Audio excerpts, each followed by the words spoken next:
Hello, everybody, and welcome back to another episode of Watching the Boxes Fantasy Basketball Podcast, hosted by #basketball.com and draft.com, where if you use the promo code BOXES, you will get a free entry to your first draft.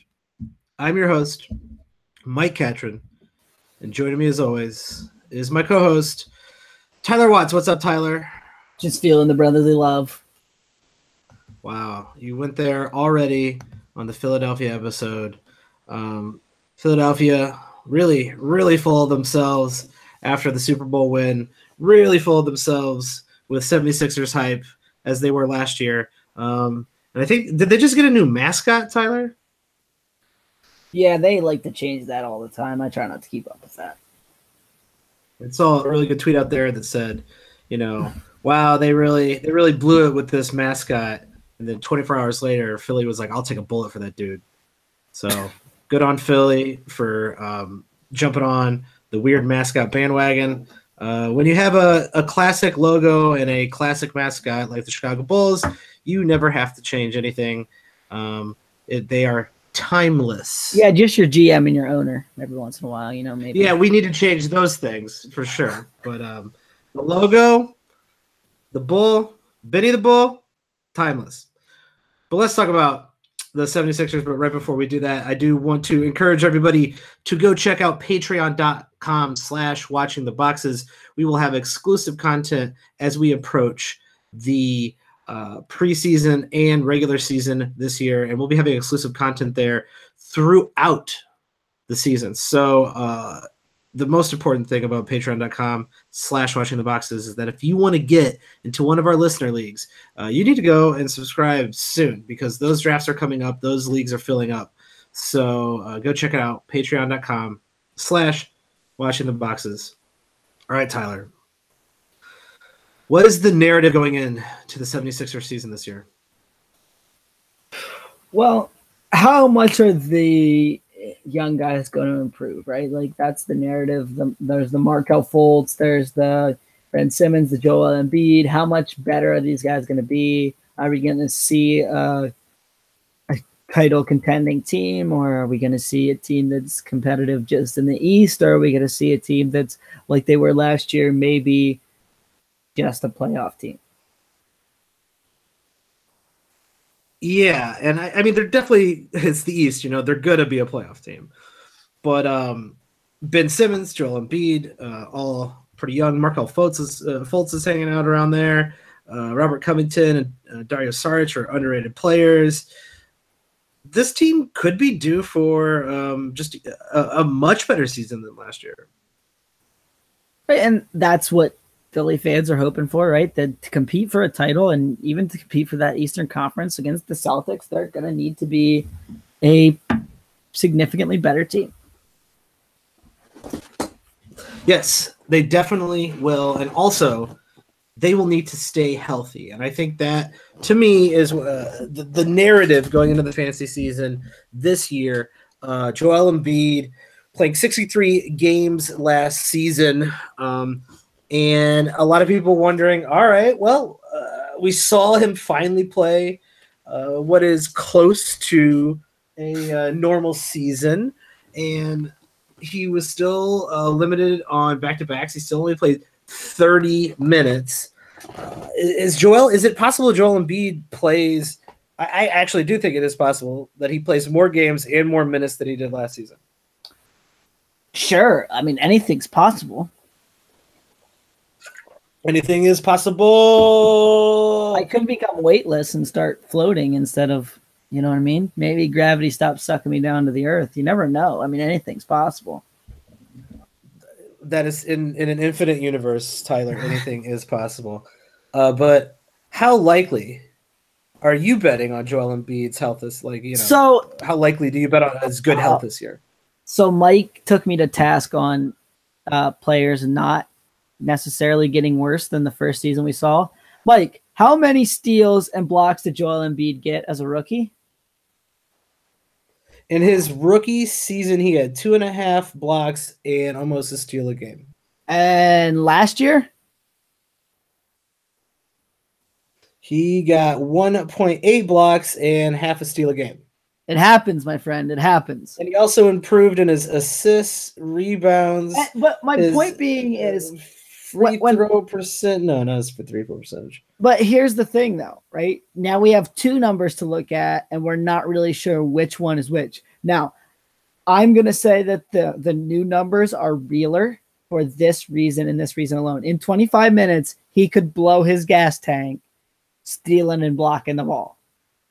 In 30 or 33 minutes a game, he can't blow all his gas tanks stealing and blocking the ball, or he's not going to score or rebound near as much, right? He can't do both things, right? People only have so much energy. So that's a change from what some people saw last year. I'll say this right off the top. Joel Embiid is getting picked way too high. Way too high. He's currently being drafted at 17 in Yahoo, ranked 9th in ESPN. That is too high.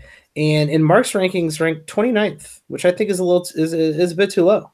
Well, I mean, you can underline the score in one number why he's ranked 29th. 58 games right? Played. If you're looking at per game, he's in the top 15. Yeah, it looks like he's actually 11th per game. Mark actually a little bit, I feel actually a little bit generous when you look at his per game. I think a little less. I think he's going to beat that 60 game mark, but 24, almost 25 points, 11 rebounds, 2 blocks for Joel Embiid. Here's why. Okay, so Mark has him playing a few more minutes, right? 31 this in his projection. His projections also bake in per minute for both years. Okay, so we mentioned that higher steal and block rate. That's getting baked into Mark's projections. That if you think the steal and block rate is the same as last year, right, per minute, and he gets a little tiny bump to maybe 0.7 and like 1.9 because he's playing a little bit more. Here's the other thing I'll say about Joel Embiid, right? People like to rag on guys like Chris Paul and Jimmy Butler for being injury prone. How many years has this guy been in the league, Mike? Is this his 4th year? I believe so. And he's played a total of 94 games in 4 seasons. That is certainly true. Here's the kicker, maybe, right? If you play in a head-to-head league where you need lots of games, right, especially a deeper head-to-head league, if you're picking this guy in the top 12, that's very, very risky and not something I would do. And he's definitely getting picked there in some spots, right? Even in the top 15, right? Even if he sets a career high at 65 games, that's a lot of missed time. Yeah, it certainly is. And I mean, Bradley Beal was injured every year until he wasn't. And you know, Steph Curry did the same thing, right? I mean, he missed and then injured until he wasn't. So, and anything could happen, right? We talked about this just a second ago, right? He could play all 82 games. My worry is the injuries. I mean, like last year, he broke his face. Okay, we can debate if that's going to happen again, but that was just another injury in the long list. So, that doesn't bother me at all. The broken face doesn't bother me. But it doesn't bother me at all either. But like, big guy. Calculating that at all. Another year running. We've seen some freaky injuries, right? And then Kevin Love had a string of freaky injuries, right? Where like he broke his hand and he broke this and he broke that. And then he's been healthy. So my point being, this becomes a risk tolerance thing, right? If you're willing to bet hard that Joel Embiid is going to play a lot of games, then sure, pick him in the top 10 if that's what you think. I also will say this. I don't think his production necessarily warrants him being in that first group. Like, even if we're talking about per game, right? Like, talk about those top 8 or 9 players. Like, what's Joel Embiid doing that's putting him in that class, right? Like, he's doing a lot of good stuff, but nothing like that makes me be like, yeah, I definitely want him over Kawhi Leonard or LeBron James, other than maybe Kawhi Leonard. You're worried more about his injuries than Joel Embiid. No, he's not a top tier player. He's definitely per game a second tier player. I think you do make a good point that like he played 63 games last season. That was his best season. I'm not going to go into really any season for almost anybody. There's always exceptions. Daniello Gallinari, I'm looking right at you. That I'm going to assume those players are going to get injured. I think you can assume Chris Paul is going to sit out 15 or so games. And I think you can assume Joel Embiid might sit out 15 to 20 games. And based on that, he's not a top 15 overall player in a head-to-head league. If you're playing a roto and you're just trying to get quality starts, maybe 17, 18 is where you have to take him if you really want him. But I do like the point about being risk averse. I'm not targeting him until the end of the second half of the second round, probably 20 or more. So if he falls to me there, and I'm in a head-to-head league, I'm definitely interested in him. If I'm in a roto league, I'm sort of interested in him. I probably will end up taking him there if he falls to me.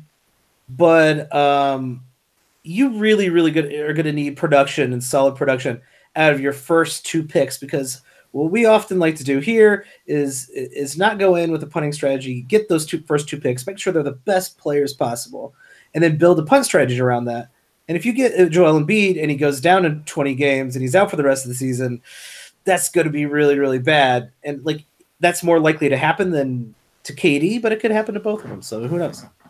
Yeah, and right, I guess I'm just saying my main point was it's more likely, it seems more likely that it happens to Joel Embiid than it happens to Paul George or Damian Lillard, right? Some other guys going in the general range. And give me those 2 players over Joel Embiid. And in ESPN, that's clearly not happening.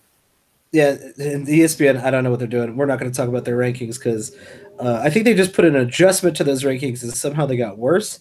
I don't even want to go into that. Let's talk about... They got some weird thing that's happening that a couple people have told me about. So apparently the rankings that they display on their website that you can look at are different than the ones when you go into their draft room. Yeah, that's weird. We're having some real issues with ESPN. They won't let you draft your a position if you don't have it rostered, but you can't actually move your roster around during the draft. So you have players who could be shooting guards if you listen to the auction draft yesterday, and the same thing happened to Tyler yesterday too. So go and check out that auction draft podcast that I did. They are also notorious for doing this. They're very stingy with the positions right now. Yes. And then like a week or a few days before the season starts, they'll add new positions to like a bunch of people. Sometimes it takes a week after the season starts for them to add positions that people are playing. Right. And so they've done this. They've done it in the past. So they changed their auction and draft software. This year is completely different than it's been in the past. And it is a significant downgrade, if you ask me, for their product. I'm not a fan. I can't tell what max bids are. Like, I don't even know if that's an option on there. Right. I couldn't find it either yesterday when we were doing that auction. And that matters, right? When you're doing an auction, knowing what the other people can bid matters to you, because if you've got the biggest stack, you can kind of just go, I want this player, man. I'm going to come right in at your max bid. And you need to know that. You need to know that for everybody across the board, because you got 20 seconds to figure it out. Right. And so the software was just a lot worse, in my opinion. And then they got some rankings issues. That used to be one of my favorite places to play, maybe even more than Yahoo. And now I'm souring on that take a little bit. Yeah, I'm feeling Yahoo and Fantrax a lot more, though Fantrax's draft client isn't that great either. If you're in an ESPN league, I would really, really suggest just ditching and going guard, forward, center, and just ditching. I would say just do it in no matter what league you're in. Just go guard, forward, like whatever. Like position, this is positionless basketball at this point. Let's all move on. Let's evolve the fantasy basketball. Let's not be beholden to these positions. I don't know if you saw this, right? So the Mavericks had their media day on Friday instead of on Monday, because them and the Sixers go to China, so they let them have their media day a couple days early because they have to travel over there and it's a very long flight and all that stuff. Someone put out, and he actually worked for ESPN, put out this projected starting 5, and it said Luka Doncic power forward. And like everybody was freaking out. Oh, dude, he's not a power forward. He's not a power forward. Blah blah blah. Like he was going to guard the power forward at some spots but he's not a power forward, and neither is Ben Simmons, the guy we're going to talk about right now. Well, what is a power forward? Exactly. Right? Like, is LeBron a power forward? I mean, who's a power forward? The positions are all bullcrap. I would actually say the power forward position disappeared before the center position has. You know what I'm saying, though? But, like, if I guard you, am I technically playing your position? Right? And for a guy like Luka Doncic, who's probably going to be the Mavericks' primary ball handler and yet guard 3s and 4s, what the hell position is he playing? Is he playing point guard? Is he playing small forward? Is he playing power forward? Like, there is no position that he's playing. He's doing two different things. So that's kind of my point, is like, I'm fine. I'm fine with you doing no positions. You want to make 10 utility spots. Like, they're all playing a bunch of different positions. I would actually suggest not doing 10 utility spots. But it's worth a shot if you want to do an experimental league. Like, we're doing a 3-category experimental league. So if you want to get involved with that, check out patreon.com/watchingtheboxes. But yeah, I mean, go ahead and give it a shot, because like Ben Simmons here is an exact example of that type of player. Is he a point guard? Is he a small forward? Is he a power forward? What I'd love is them to evolve to just like point guard, wing, center. I'd like to have those 3 classifications. Yeah. Right? So, like, if you're not the primary ball handler, you're a wing or a center. If you're the biggest guy, you're the center. Wing, point guard, center. That's it. You got 3 classifications. And some guys might be more than one, right? Like Luka Doncic, Ben Simmons, they might be wing and point guard. That's cool. Oh, I like that idea, Tyler. It's a good one. I don't know that we'll ever get it, right? But that would be my hope, is that we kind of break them down into those who would 3 be who is the designator, like, of maybe not center, but like big wing and point, like, and then who's the designator of those things? So like that becomes too complicated, because like someone like Doncic or Ben Simmons or Joel Embiid, like what are these guys? Like, it's the new brand. Well, Joel Embiid definitely center, right? I mean, like, he's not really guarding any, but he's not an old school center. Oh yeah, well, I mean, I don't know that how many old school centers are left. Very, very few. 7, 10 that actually play big minutes. I'm talking now. There's some guys coming in off the bench who are an old school center that still get 15 minutes a game. But as far as not a whole lot, as far as guys playing like 30 minutes a game, man, those old school centers are a dying breed, right? You got like DeAndre Jordan and Andre Drummond, and even Drummond's supposedly going to shoot 3s this year, so that could be. That's not going to happen. Whatever you heard on media day, everybody's got a 3-point shot. Everybody's been working out really hard. This is not true. I wouldn't be surprised if Andre Drummond shot 25 3-pointers. Sure, okay, like, just making crap up. You know what I mean? Like.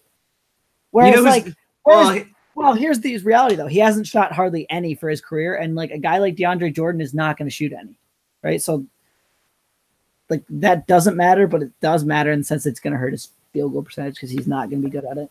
Okay, so another guy who's definitely not going to shoot 3s is Ben Simmons. He's currently ranked 14th in Mark's rankings, 16th in ESPN, and he's being drafted around 16 in Yahoo as well. He's particularly not as good in a roto league, much more suited for a head-to-head league, because I think there's just the big flaw of not shooting any 3s at all, and also the bad free throw percentages really does hurt you quite a bit in a roto league. But in a head-to-head league, he's a great guy to build around. Mark gave him a big boost here too, and that's worth mentioning, right? That he gave him one whole more assists a game. He gave him 3.5 more points a game. He gave him 1/10 of a block. He gave him a 1/2 a rebound. He gave him 1/10 of a 3-pointer. We can debate if that's going to happen. He gave him a 2% boost in his field goal percentage, so on a lot more shots. He also gave him like 1.5 minutes more a game. All those things are possible for Ben Simmons, don't get me wrong. I'm fine with Ben Simmons at pick 15. I would even look to pick Ben Simmons in that 15, 16 to 20 range, you know? I'm actually, I usually don't say this. I usually say pick the best player available in the second round, right? And in this case, you know, at 15, 16, Ben Simmons might be the best player available. But like, if you got, either like LeBron or Giannis. Matching him up with Simmons becomes a really, really fun strategy. Like you've already got a built-in punt strategy, and you have two guys who are like triple-double threats. Even Jokic is someone you could fit in here. I'd much rather have someone who's like going to score a lot. So I think Giannis is the right choice there. But all of those guys seem like really fun matchups with Ben Simmons. Oh, I'm with you there. I think Ben Simmons too. The 3-point thing chases some people away, right? Oh, he's not giving you any 3-pointers, and we talk about how that's kind of a big detriment. But if you got a guy like Steph Curry, aren't you just getting 2 3-pointers from both guys then? Yeah. Right? So like you're not really in that far of a hole anymore if you're getting someone who's getting you like a massive amount of threes right off the bat. That always baffles me, is that someone will be like, all right, who do I build around Steph Curry, or who do I build around Giannis? I took Paul George with my second pick. It's like, well, you just made up for the things that Giannis doesn't do. So like pick one category, or just like see who falls to you in the third round. You don't have to start punting until you need to start punting. Well, and here's the thing, right? It's an okay strategy, and I try to tell people this all the time, right?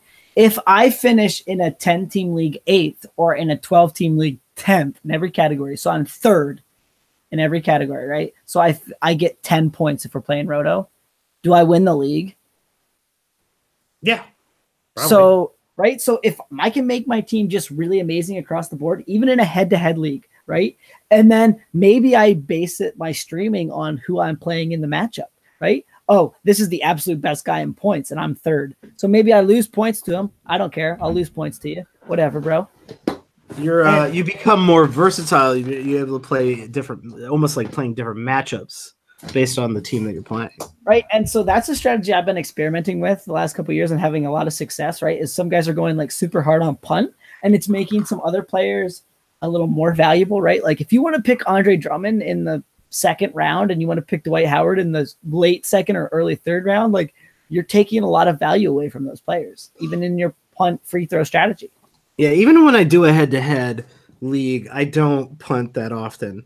I'll take 1 or 2 categories and maybe punt them, but I don't go hard punt. I did in our auction draft. So if you want to listen to that auction draft podcast, go check that one out. Yeah, Ben Simmons, I think he's due to improve. Like he's really coming into his game. He could be one of the top players in the league. Some consider him already a top player in the league.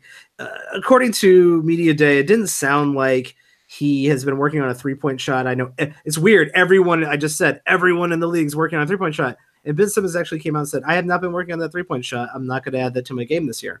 So there's that for not getting your hopes up. Does Ben Simmons need a 3-point shot? Yeah. If he wants to be one of the top players in the game, he needs to be able to be respectable enough that people have to sort of guard him. And if he has that, then you can't really guard him. You can't really guard him anyway, but then you really can't. He shot 54.5% was a primary ball handler last year. I don't think anyone can guard him now. They can't, but if they had to come out on him. So it's a new facet of his game. Sure, I'll give you that. Like it would be awesome if he did it, but I don't know that if I'm coaching Ben Simmons, I don't know that I'm saying I definitely want him to shoot all these threes. Like the dude can clearly get to the basket and score. He scored 16 points a game last year, and everyone knew he couldn't shoot a damn 3. Yeah, and I mean you're not wrong there, and I guess that's why he didn't work on it this offseason. But if he wants to be an elite, a top tier fantasy player, he's going to have to. But he doesn't. He's going to have to. Well, I'm not talking about that. I'm talking about fantasy basketball. If he wants to be one of those players, he needs to be able to hit a 3, and that's why I don't think he'll ever be a first round player if he has this glaring hole in his fantasy game. I mean, yes and no. I mean, how many 3s does Giannis really hit? More than 0.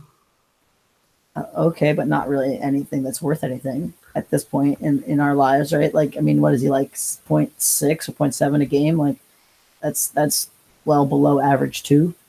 So it's definitely below average, but it is not 0. And it's also, so really, to me, what would help his fantasy game more than that would be to make a damn free throw.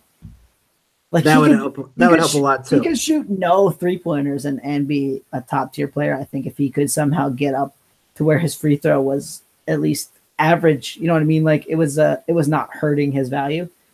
That would be the key for me as far as him getting to that tier. Here's what I'll say though, right? We talked about Mark had him ranked 14th, which was a little bit above the sites, but Mark has him taking a pretty big step forward. So I don't know that there's much more step forward he can take than what Mark projected. So I don't think you're getting really any value at picking Ben Simmons, even at like 16, right? Like it's fine. I'll do it. Like I'm okay with it, but I don't think like it's a pick we're going to look back on and say, oh, I got this first round talent, right? Like it's hard to get value out of those in those first 2 rounds anyway. Like you're really picking him for the build that you're going for and the fit with your first player, and or just the fact that maybe you just want Ben Simmons on your team. Like that seems to be the reason people are picking Ben Simmons.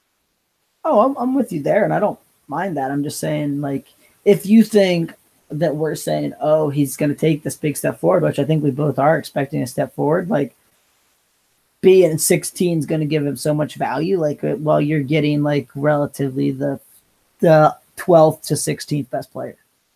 Like you're not getting some player that's like that they're going to be the best player in fantasy. So don't. I'm just trying to make sure people aren't misconstruing what we're saying when we're saying he's going to take a big step forward. Yeah, I'm with you. I'm with Mark there as well. Let's talk about one of our favorite players in the Philadelphia 76ers. Beautiful Bob Covington. Currently ranked 54th, finally getting respect. 55th in Mark's rankings. He was always getting respect in Mark's rankings, but currently being drafted at 54, finally getting respect in the mock draft leagues. ESPN, once again, throwing shade, 112th ranked, terrible ranking, really disrespectful to beautiful Bob. He had a great season last year. Just doing the normal beautiful Bob things. He's never going to be a great scorer, but that's not why you're drafting him. You're drafting for his elite steals, his solid rebounds, and his threes. And there's just, to me, no reason why he wouldn't just kind of pick up where he left off last season. Yeah, I mean, I really have nothing to say about this guy. I mean, I think you can look at the last 2 years. He was pretty steady, and I think you can just say that's probably about what I'm going to get. Is he actually took a little bit back in the rebounds and I had another half an assist. So maybe that's the case again. I don't know, but I mean, I'm kind of just averaging those 2 years and going, that's probably about exactly the stat line I'm going to get from Robert Covington. Yeah, per game 9-cat roto style leagues, he was the highest ranked player per game over Joel Embiid last season. Not surprised, man. Not that surprised. And he's really good, and he's really good for fantasy, and he's really underrated in every kind of basketball. Fantasy, regular. Like some people hate this guy, like think he's terrible. Yeah, I don't understand that. I know like his shot isn't super consistent sometimes, but a block, steal and a half, 5 rebounds, 2.5 threes. The 41% you wish would go up, but everything else is super solid. And if you care about turnovers, Robert Covington is a guy you're going to want to own. You're going to get him you're definitely going to get him at value, 100%, because he's going to 55, and that's at value still. Yeah, I'm with you there. And I'll say this: he's ranked 55th in Mark's rankings, and that's taking him down to 28 minutes a game. So that's losing almost 4 minutes a game from last season, and he's still ranked 55th. Yeah, and I'm surprised he had Covington losing minutes. He's also got this player losing minutes as well. Dario Saric. I might need to get someone to explain to me Dario Saric and JJ Redick's situation here, because we got Dario Saric, Mark's got him ranked 76th, ESPN's got him ranked 51st. He's being drafted around 74th, and he played 29 minutes last season. With Markelle Fultz is gonna probably need more minutes, so someone's gonna have to get minutes Well, and they added Wilson Chandler, who's better than yeah. anything they had last year. They added Wilson Chandler there. And then Dario Saric per game was in 29, almost 30 minutes, was the 80th player, 14, 2 3-pointers, almost 7 boards, but like really nothing else, decent percentages and 2.5 assists, half a steal. Like the counting stats are okay. I don't understand the appeal of this guy. I've seen Dario Saric go much higher than 74. Oh, yeah. I mean, that's definitely possible, and he's kind of a young, trendy name. I've actually seen him go over Nico Mirotic, which makes absolutely no sense to me. So here's my issue with him, right? You mentioned it. It's basically a steal and a block combined. I don't love that player, especially in the middle rounds, right? In the middle rounds, I'm trying to build categories unless I'm punting steals and blocks. And if I'm punting steals and blocks, like that's fine, but isn't there someone better than Dario Saric at pick 50 to 70? I just don't love the value here. The situation's a little bit uncertain, right? If Fultz really takes the step forward, he was the number 1 pick, so that's worth saying. That he could cop a few minutes less, especially with Wilson Chandler around.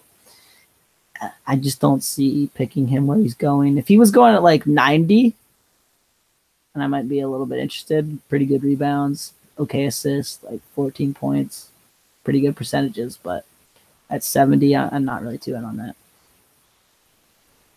Yeah, that's too early for me. 51's way too early on ESPN. On the flip side of that, JJ Redick is ranked 132nd by ESPN standards. Mark's got him ranked 90th, which I feel is low. He's being drafted at 84th in Yahoo leagues, and per averages last year, 9 cat leagues. You got to remember those turnovers do help all these players, really. JJ Redick was the 67th ranked player, an elite 3-pointer and good percentages guy. I think everybody knows who JJ Redick is. I've seen Redick fall out of the top 100. I've seen him go in those last 3 rounds, and I just don't understand that, Tyler. Yeah, me either. Right, he's kind of an 80 to 90 player like every single year. Right? Yeah, he's boring, but you know exactly what you're going to get for him.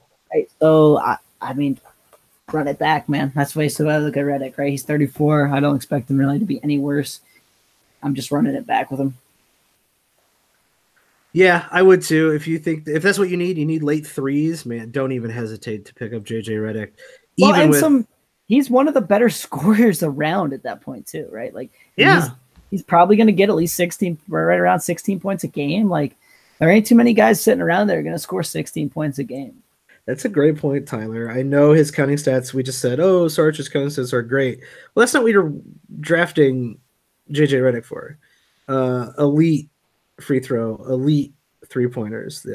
If you missed out on one of those big 3-point guys, or maybe you only got one of them, up in like maybe you only got like Bradley Beal, and you're like, I really need some more 3s on my team. JJ Redick's sitting down there.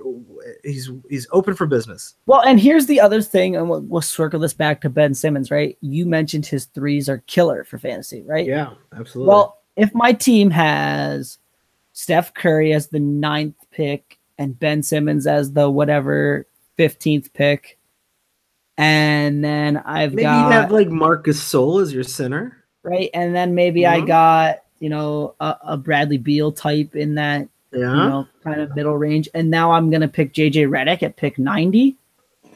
Yeah, your 3s are gonna be all right, and if you're in a roto league, that's really nice. Well, and I'm probably trending toward the top. Right. So here's kind of how I like to think about if I'm going to draft Ben Simmons and I want to cover my 3s, I have to take his 3-pointers. Right. Almost every team, I think, has a guy who's not going to shoot a ton of 3-pointers, right? Less than 1 a game. Okay. So I've got to make Ben Simmons be that guy for me. He's the 0 3-pointers guy. But I can cover that if I'm paying attention, if I'm doing the things I need to do. Maybe that makes a guy like JJ Redick a lot more interesting. And JJ Redick's kind of always available in that 80 to 90 range, and you can just snag him, and there's 3 3-pointers right there. And so now we're splitting it up again, right? Like him and Ben Simmons both have 1.5 a game, if you want to look at it that way. Well, 1.5 a game ain't that bad. No, it is not terrible, not at all.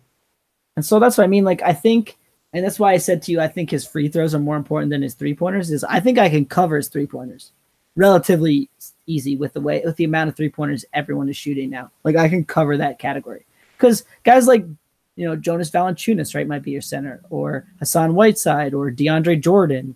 Like none of those guys are shooting threes. So almost every team has one guy that's not really shooting any threes. Yeah, you're just gonna have to deal with it. Usually it's your center, but I mean that's why those new breed centers are so interesting, especially like Joel Embiid, who hits threes. Let's talk about the rest of this team. I don't want to talk about the rest of this team, Tyler. Markelle Fultz is getting a lot of buzz for some reason. I understand he was the number 1 player last year. I understand in like the couple games he looked where he like remembered how to shoot again, which, I'm rooting for Markelle Fultz 100%. I want him to be the best basketball player he can possibly be. I'm trying to wonder where he's going to get more than like 23, 25 minutes a game this season. Like that seems like a max level minutes per game. And then also I'm trying to figure out where his fantasy value is when he's a terrible free throw shooter. So the way that he gets more minutes than what you're saying, and don't confuse this with me saying I think this is going to happen. Right? The way it happens though is he has a Jason Tatum season from last year, in the sense that like he breaks out and they realize he's just so good that we can't really keep him off the court. He was the number 1 pick ahead of Jason Tatum and a lot of other guys who plenty of people are super excited about. Sure. So here's what I'll say about Fultz. He's one of the great unknowns in fantasy this year. Okay. A lot of people were super hyped about him, right? He was going like pick 75 last year. Number 1 pick. There's always hype around rookies. That makes sense. Right. So is it out of the question to say that he's standardly relevant this year? I mean, I don't think that's the craziest statement. If I told you Markelle Fultz is standardly relevant this season in fantasy, right, you wouldn't be like, oh, no way. There's no chance that happens, right? Like he's clearly got talent, right? I mean, he was kind of the consensus number 1 pick last year. So then it becomes, where can I get him and what do I do with him if I got him? Okay.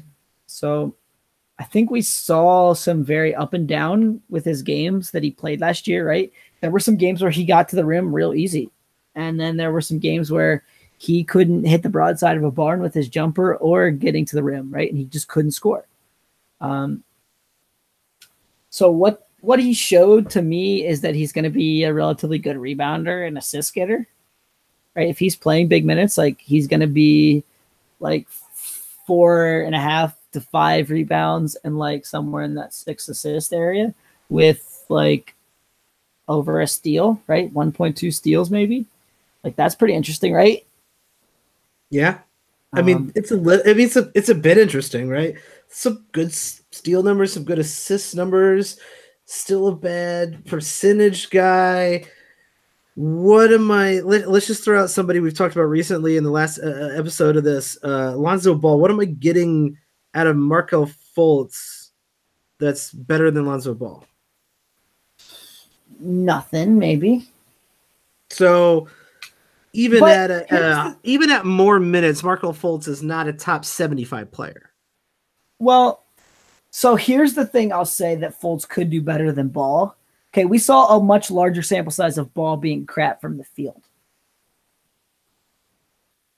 If Fultz can somehow, right, he's played 14 games. He did shoot 40% from the field, but it was 14 games. And it was his first 14 NBA games. So if he could shoot, 44 or 45, like that's a big improvement over Lonzo Ball. Especially if you care about field goal percentage. What are the chances that happens? I don't even really know if we can say that right now. I mean, like I'm not going to bet too much into any 14 game sample size. So if he's your last pick, just a shot in the damn dark that maybe he displays the talent that made him the number one pick. I'm not saying that's the worst last pick. Okay, that's fair. I think he's number 95 on ESPN. Like, I wouldn't take this guy in the top 100. I have no the hell idea what I'm going to get, other than I know one thing. I think I know one thing for certain. What is that? He's a trash free throw shooter, because he was a trash free throw shooter in college. But that's my issue with taking him even with a last pick. He's a great unknown. He's got a high ceiling. I've seen a lot of other guys with high ceilings who are unknowns, or at least like question marks, but you know a little bit more about it. So like Jeremy Lin's kind of a big question mark, but I know how good Jeremy Lin can be. I don't think Markelle Fultz can be as good as Jeremy Lin's ceiling with what I know about Markelle Fultz. Does Markelle Fultz theoretically have a higher ceiling than Jeremy Lin?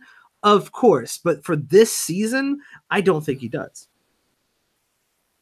Well, yes. I think it's more likely that Jeremy Lin reaches a top 75 ranking. Yes, but that's different than the statement you just made. Because here's how Markelle Fultz is way better than Jeremy Lin.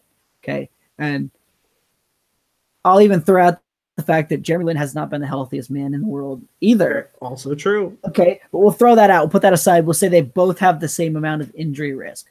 Okay. Done. Put that in the box. Okay. If for whatever reason Markelle Fultz finds big minutes, whether that's a JJ Redick injury, whether that's a Ben Simmons injury, whether that's just he's so good they can't stop playing him, right? And Jeremy Lin finds an injury or a starting role. Like, I think we've seen when Jeremy Lin starts, he still only plays like 27, 28 minutes. They could potentially play Fultz 32, 33. And I mean, giving me 5 more minutes a game, 6 more minutes a game, 7 more minutes a game, like, I think that would give Fultz a higher ceiling. Okay. Now, there was a lot of ifs in that. There's a lot of ifs in there, but that's fair. But we're talking about one guy getting hurt on the Sixers team. And I mean, but here's another thing I'll say too. They also have TJ McConnell, who's a guy they like, and the guy who can do some very specific things very well.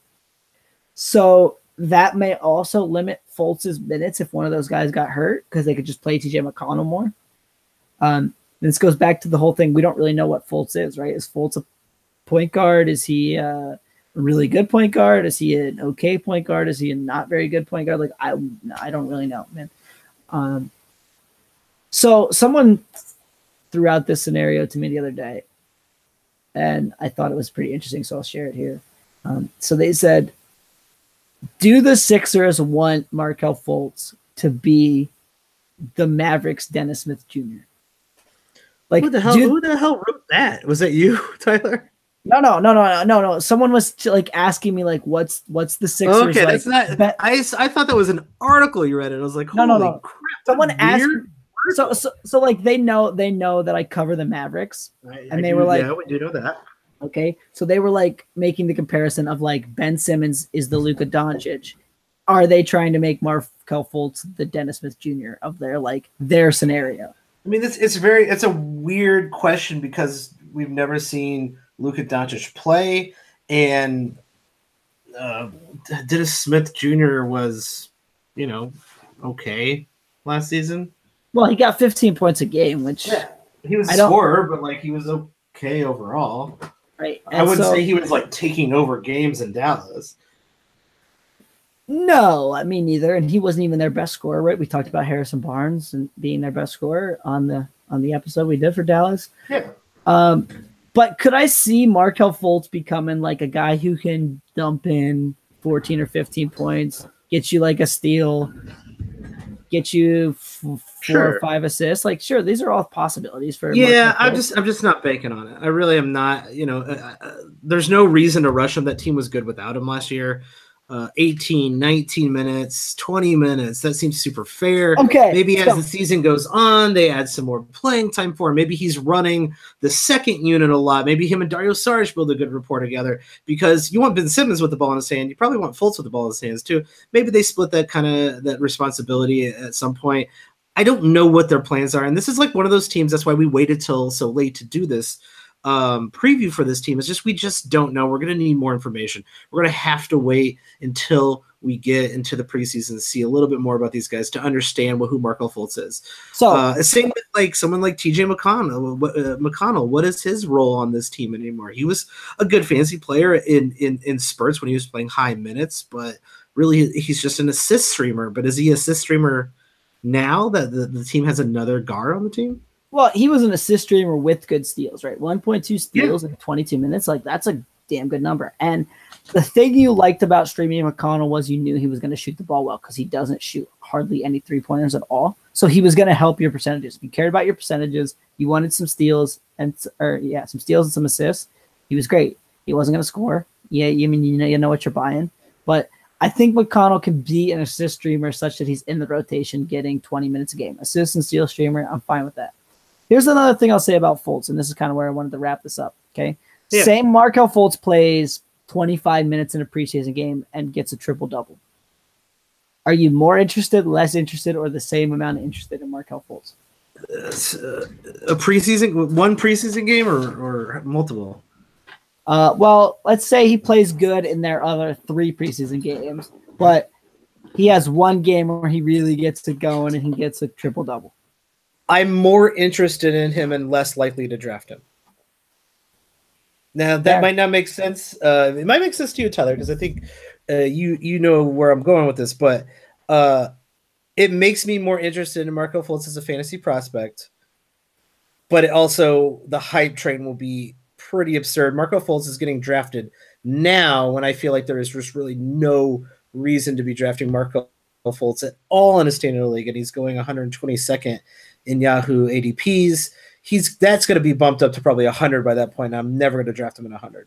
Oh, I'm with you there. I still think, though, that if you take a last round shot on somebody, and the Sixers play that first night as well, right, against Boston. So if you're in a head-to-head league and you just want to stream somebody in from that game, and there's not many guys available at the last pick, like, I'm fine with taking Fultz as the guy you stream in, because there's only 2 games that first night, right? And the other one is the Warriors and the Rockets, I believe, which, I mean, like, what streaming value is there from those 2 teams? Not a lot. I'm fine with Fultz being the last pick in that kind of scenario too. Yeah, that would be fine. One more guy on this team, Wilson Chandler. Like, Wilson Chandler was okay last season, and everyone in the world has forgotten he exists. Well, he was disappointing in the sense that he didn't give you what you thought he was going to give you, and right, he went down to 10 points a game, which was a 5.7 point drop. Yeah, he lost a little bit of steal. He lost a little bit of rebound. He lost a little bit here, a little bit there, a little bit of 3-pointer. Took less shots.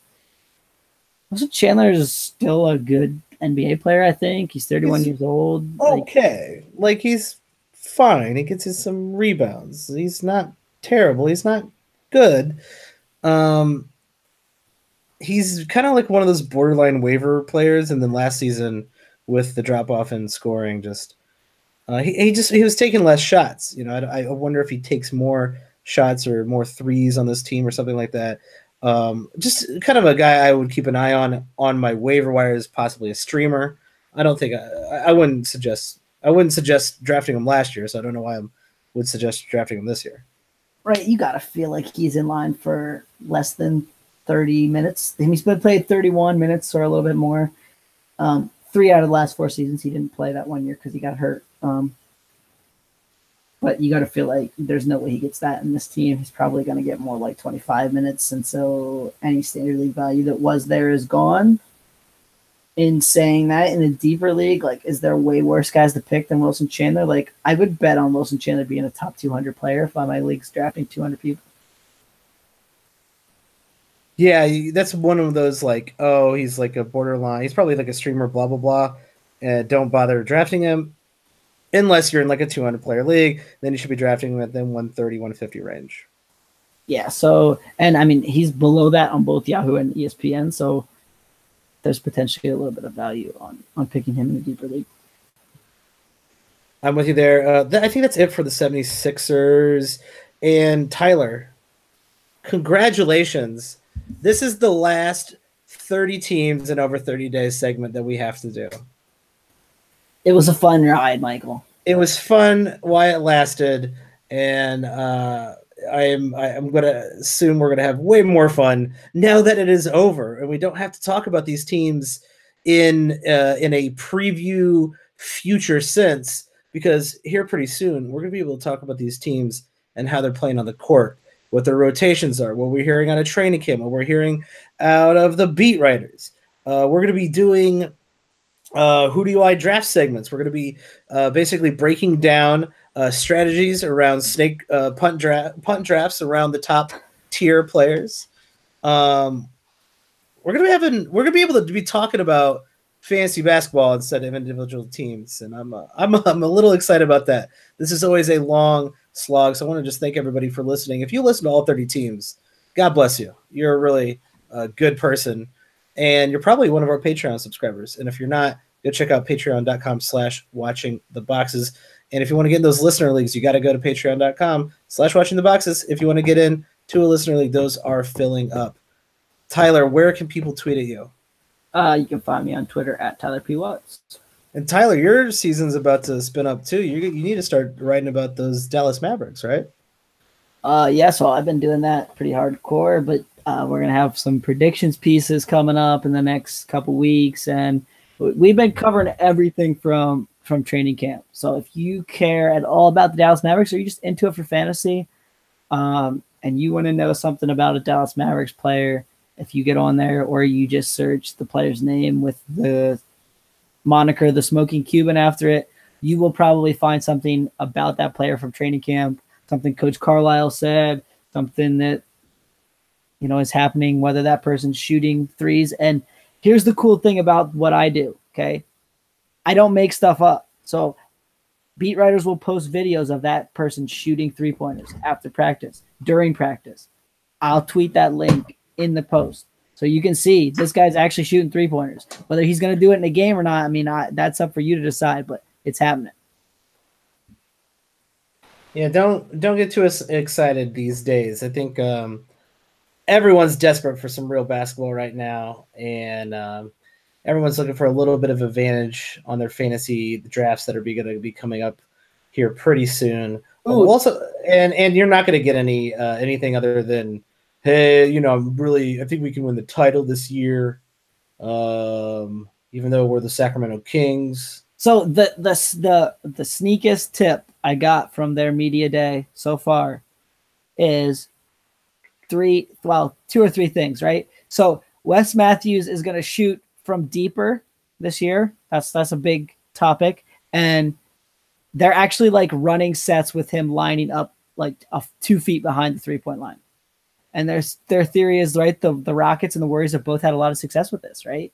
Of backing up and backing the defender out of that space to create more space for everybody else. The Mavericks are going to try to do it with Wesley Matthews. Whether that makes a difference or not for their offense, we're not sure yet. The other thing is Luka Doncic is going to be the primary ball handler. Rick Carlisle said so himself, that they plan on giving the ball to Doncic because he is such a great passer. And every single day that Luka Doncic is talked about, seen playing basketball, he tweeted about, is just more of a premium you're going to have to pay for him in your draft. Yeah, and he's going to not be worth it, right? You probably mentioned this yesterday, right? I drafted him just because I wanted to have him in one league, and that draft was getting kind of strange. But I think he has the potential to be pretty special. And so they're going to put the ball in his hands as a rookie, which doesn't necessarily always happen with the team, with a guy who has a 19-point scorer and a guy who was just a rookie and they put the ball in his hands. So that'll be interesting. And then the big storyline out of there is what do Smith Jr. and Doncic look like together on the court, right? Because Dennis Smith Jr. has been a primary ball handler on his team every year since he started playing basketball. So that's going to be a big transition for him to playing off the ball more. Yeah. Man, I mean, the Mavericks are going to be a fun team to follow. It's that's a cool assignment, Tyler. Everybody, that is it from us. We'll be back with some fantasy basketball, non-team related content. Maybe Jimmy Butler will get traded in the next few days. Maybe someone will break their hand doing fist push-ups soon. We legitimately have basketball though in the next almost 0 days by the time you listen to this. Oh my gosh, that's incredible, so Tyler! They might be preseason, but they're at least we're seeing somebody on the court. That is 100% true. The season is upon us. Good luck out there, everybody. If you got feedback, send it to us. We'll be here. Have a good one.